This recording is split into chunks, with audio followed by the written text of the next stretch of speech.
तर जय महाराष्ट्र मित्रांनो, महाराष्ट्र सिरीजच्या तिसऱ्या पार्टमध्ये आपलं स्वागत आहे. शेवटच्या पार्टमध्ये आपण बघितलं की नॉर्सेटमध्ये कोणत्या प्रकारचे सब्जेक्ट्स असतात, त्याच्यात मेजर सब्जेक्ट कोणते, मायनर सब्जेक्ट कोणते. आपण नॉर्सेट एक्झामचे पॅटर्न पण बघितले, प्री पॅटर्न कसे असते, मेन्स पॅटर्न कसे असते, काय असतं त्याचं क्रायटेरिया, किती प्रश्न असतं, किती मिनिटं असतं, हे सगळं आपण शेवटच्या व्हिडिओमध्ये बघितलं.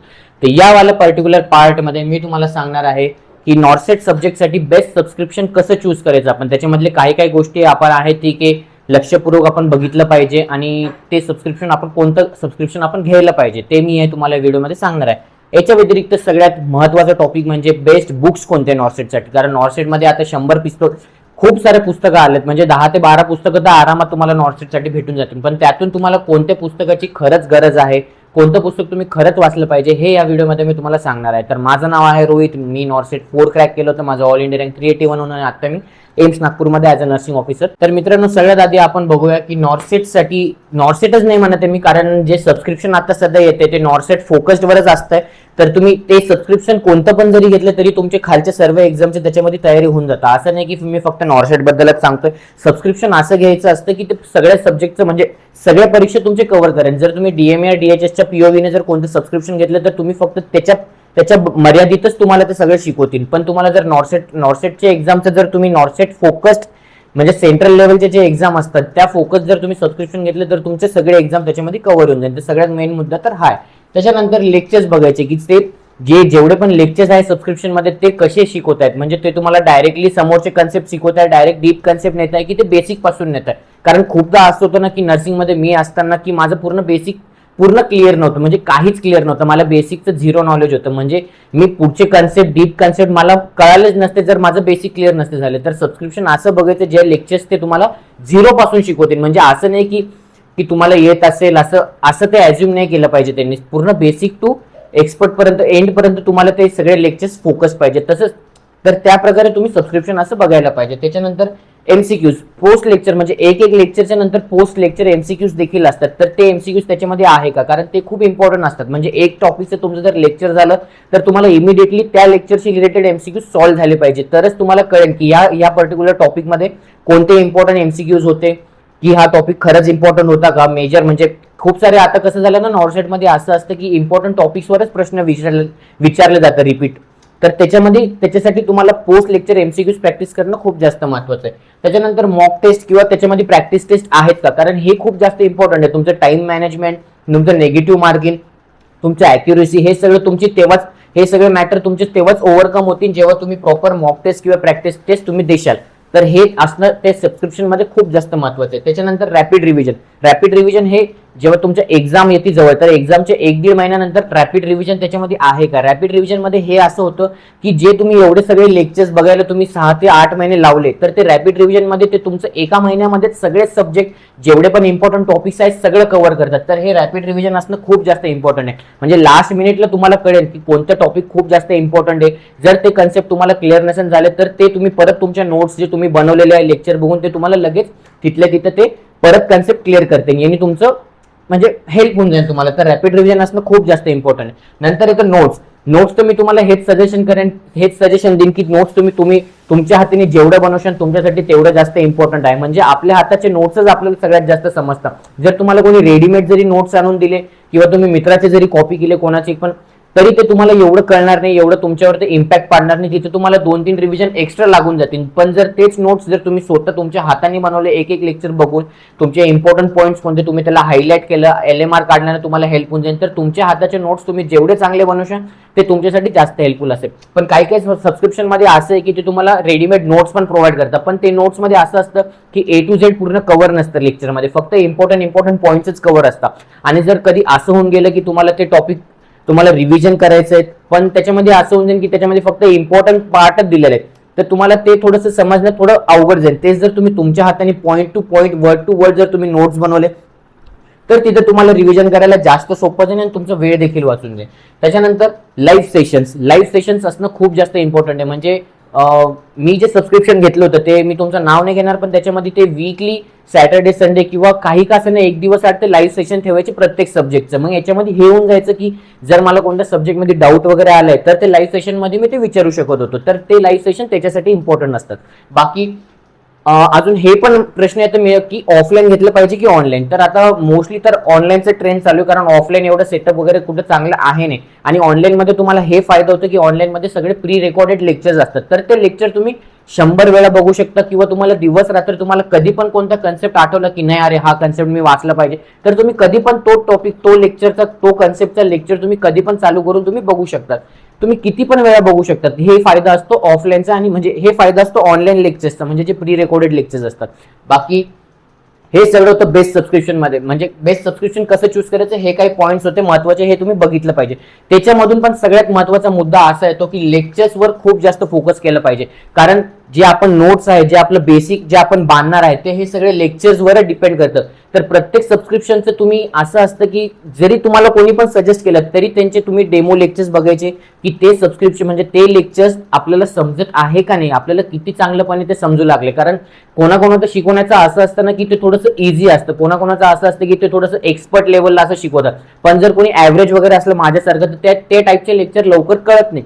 तर सबस्क्रिप्शन असं चूज करायचे की त्याचे लेक्चर्स आपल्याला समजतात का, तर ते सबस्क्रिप्शन बघून आपल्याला ते किती इझी करून देतात, आपल्याला ते किती इझी वाटतं हे सगळं समजून ते आपण सबस्क्रिप्शन घेतलं पाहिजे. आता तुम्ही म्हणशाल की सगळ्यात सबस्क्रिप्शनचे लेक्चर्स बघत बसायचे का, तर सगळेच सबस्क्रिप्शन विकत घ्यावं लागेल असं काही नसतं. कोणतं पण सबस्क्रिप्शन मध्ये प्रत्येक ऍप मध्ये प्रत्येक सब्जेक्टचे 4 ते 5 डेमो लेक्चर्स दिलेले असतात. जरी इन ऍप मध्ये नसेल तरी ते युट्यूबवर तुम्हाला भेटून जातील. तर तुम्ही सगळ्या सब्जेक्टचे एक एक लेक्चर्स 10-10, 15-15 मिनिटं इनिशियली तरी बघितले तरी चालेल, म्हणजे तुम्हाला त्याला एक आयडिया येऊन जाईल की हे यांचं आपल्याला समजू लागलंय का, ह्या फॅकल्टीचं आपल्याला समजतंय का, या सबस्क्रिप्शनचं आपल्याला समजतंय का. जर नसेल समजत, आपल्याला खूप अवघड वाटत असेल, तर दुसऱ्या सबस्क्रिप्शनचे डेमो लेक्चर्स बघा. असं करून तुम्ही तुमच्यासाठी पर्टिक्युलरली फक्त तुम्ही फोकस, म्हणजे तुमच्यासाठीच तुम्ही बेस्ट सबस्क्रिप्शन असं हे 4-5 पॉईंट्सनी तुम्ही चूज करू शकता.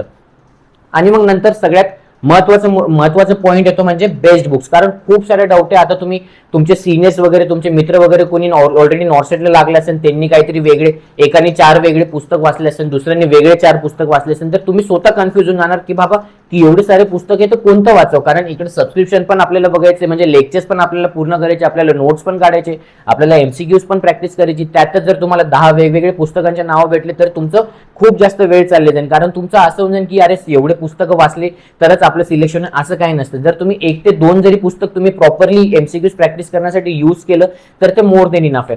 तर ह्याच्यामध्ये मी तुम्हाला बेस्ट बुक्स सांगणार आहे, त्याच्यामध्ये मी तुम्हाला थेअरीसाठी पण सांगणार आहे आणि एमसीक्यू साठी पण सांगणार आहे. ठीक आहे. तर सगळ्यात मी बेसिक पासून स्टार्ट करतो, डायरेक्टली तुम्हाला असं हाय लेवल, एक्सपर्ट लेवलचं तुम्हाला बुक नाही सांगणार. सगळ्यात आधीचं बुक आहे पी.आर. यादव. ठीक आहे. पी.आर. यादव मध्ये 2 व्हॉल्यूम येतात, व्हॉल्यूम 1 आणि व्हॉल्यूम 2. तर व्हॉल्यूम 1 जे आहे ते थेअरीसाठी आहे. जर तुम्हाला थेअरी कव्हर करायची असेल तर तुम्ही त्याच्यामधून थेअरी बघू शकतात, आणि व्हॉल्यूम 2 मध्ये एमसीक्यूज आहे.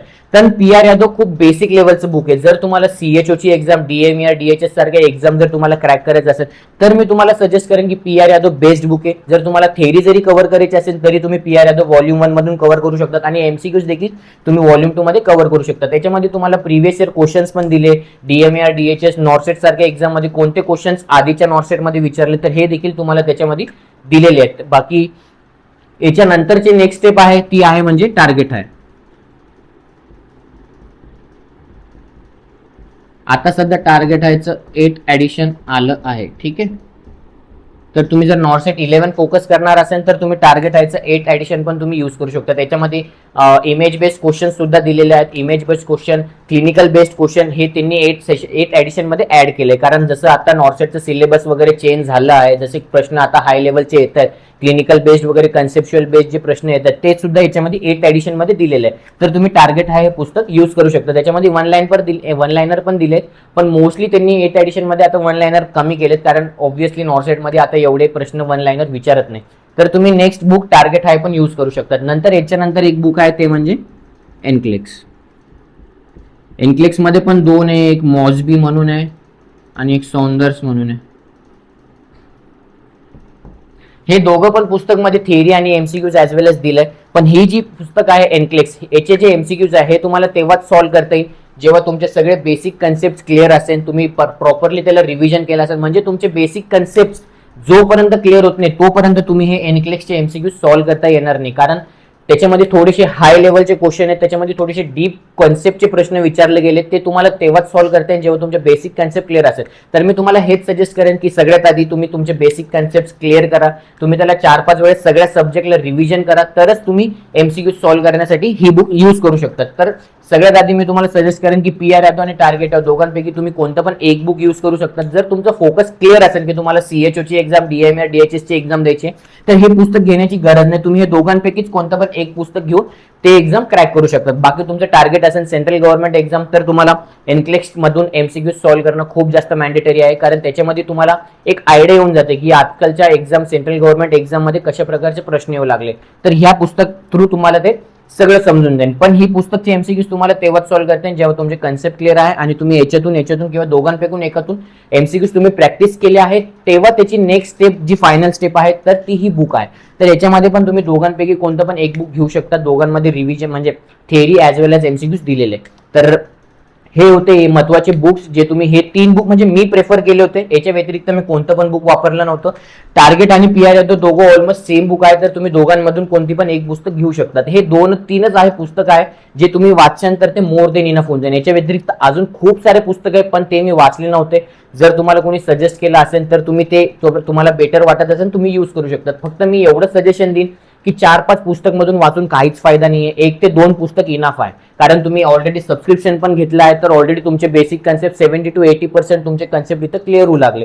तुम्हाला फक्त एमसीक्यूज प्रॅक्टिससाठी, टाइम मॅनेजमेंट प्रॉपर याच्यासाठी एमसीक्यूज प्रॅक्टिससाठी तुम्ही हे बुक घेताय, कारण रिव्हिजनची तर तुम्हाला गरज नाही जर तुम्ही सबस्क्रिप्शन घेतलं असेल. हा, पण जर तुम्हाला रिव्हिजन पण बुक मधूनच कव्हर करायचं, तुम्हाला सबस्क्रिप्शन नाही घ्यायचं, तर तुम्ही याच्यातून कोणतं पण बुक प्रेफर करू शकता. ठीक आहे. बाकी तुमच्या मित्रांना हा व्हिडिओ शेअर करा ज्यांना सबस्क्रिप्शन घ्यायचं असेल, ज्यांना बुक्स बद्दल एवढी माहिती नाही की कोणते बुक्स वापरायचे, कसे वापरायचे आणि कोणतं सबस्क्रिप्शन घ्यायचं आणि ते कसं घ्यायचं, हे तुम्ही देखील बघा आणि म्हणजे व्हिडिओला सेव्ह करा आणि तुमच्या मित्रांना देखील शेअर करा. बाकी चॅनलवर तुम्ही नवीन असाल तर नक्की सबस्क्राईब करा आणि नेक्स्ट पार्टसाठी स्टे ट्यून.